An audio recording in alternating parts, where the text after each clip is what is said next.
Bismillahirrahmanirrahim. Assalamualaikum warahmatullahi wabarakatuh. Kembali lagi di channel Al-Haqqul Islam. Pada kesempatan ini kita akan membahas kisah Nabi Muhammad mendamaikan suku yang bertikai. Mari kita simak video berikut.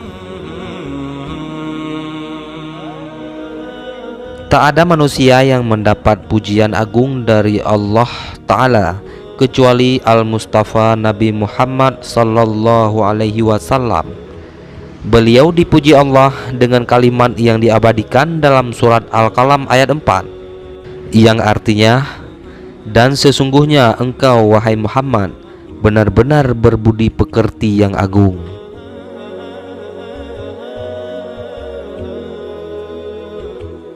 Keindahan akhlak beliau banyak diceritakan dalam sirah nabawiyah. Salah satunya mendamaikan para suku Arab yang berselisih. Ketika Nabi Shallallahu Alaihi Wasallam berumur sekitar 35 tahun, terjadi rekonstruksi Ka'bah oleh para pemuka suku di Makkah. Dan karena memang Ka'bah adalah bangunan terhormat yang memiliki keagungan bagi setiap suku di Hijaz, mereka memutuskan untuk membagi peran dalam pembangunan Ka'bah agar semua mendapat kehormatan itu. Akhirnya setiap suku mendapat jatah masing-masing batu untuk dibangun menjadi Ka'bah, dengan tetap memakai arsitek sebagai komandan pembangunan, yakni arsitek dari Romawi bernama Yakum. Ketika pembangunan mengarah kepada posisi Hajar Aswad, mereka semua berselisih siapa yang berhak dan dari suku mana yang pantas dan layak mendapatkan kehormatan untuk meletakkan Hajar Aswad di tempatnya. Perselisihan itu terjadi 4-5 malam, bahkan sampai-sampai membuat mereka berperang di tanah haram. Sampai akhirnya Abu Umayyah bin Al-Mughirah Al-Makhzumi memberi tawaran atas solusi, yakni solusinya diberikan kepada orang yang pertama kali masuk Masjid Al-Haram esok harinya, dan mereka pun setuju. Allah Ta'ala memperlihatkan kuasanya.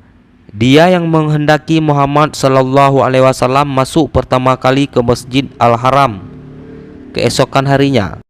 Para pemimpin suku-suku sebelumnya sudah bersepakat bahwa yang akan mengatur peletakan Hajar Aswad adalah orang yang pertama kali masuk Masjid Al-Haram. Tidak ada yang mengira kalau Muhammad Sallallahu Alaihi Wasallam adalah orang yang pertama kali masuk. Melihat itu, mereka semua sepakat untuk diatur oleh Muhammad Sallallahu Alaihi Wasallam. Mereka pun tahu bahwa Nabi Muhammad Shallallahu Alaihi Wasallam adalah orang jujur yang tidak pernah menipu. Lalu diberitahukanlah kepada beliau tentang apa yang diperselisihkan oleh para suku-suku Jazirah. Setelah beliau paham, Nabi Shallallahu Alaihi Wasallam mulai mendamaikan para suku-suku yang ada. Beliau memulai jalan damainya dengan menggelar sorban dan meletakkan batu Hajar Aswad di atasnya. Kemudian beliau meminta masing-masing pimpinan suku memegang setiap ujung sorban dan mengangkatnya bersamaan sampai ke tempat Hajar Aswad. Lalu beliau turunkan batu itu dari sorban ke tempat semestinya, dan semua kepala suku itu pun senang, sebab mereka semua mendapatkan kehormatan yang sama dan adil dalam memindahkan Hajar Aswad yang sejak beberapa hari mereka perdebatkan.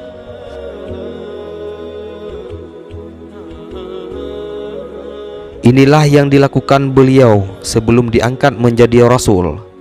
Beliau mendamaikan orang yang berselisih, pintar menenangkan keadaan, dan tidak membuat masalah jauh lebih rumit, tapi membuatnya sederhana, serta mengakomodasi keinginan semua.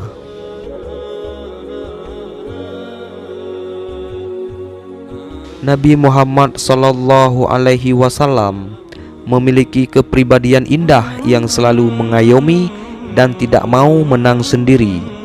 Beliau peduli kemaslahatan orang banyak, bukan mementingkan golongan sendiri. Dan itu diberikan Allah Ta'ala kepada Nabi Muhammad SAW sebagai persiapan datangnya masa kenabian yang diemban beliau.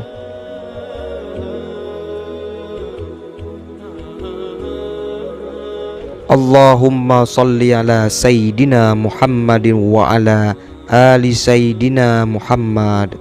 Ya Allah, limpahkanlah rahmat kepada junjungan kami, baginda Nabi Muhammad dan keluarga Nabi Muhammad sallallahu alaihi wasallam. Wallahu a'lam bishawab. Wassalamualaikum warahmatullahi wabarakatuh.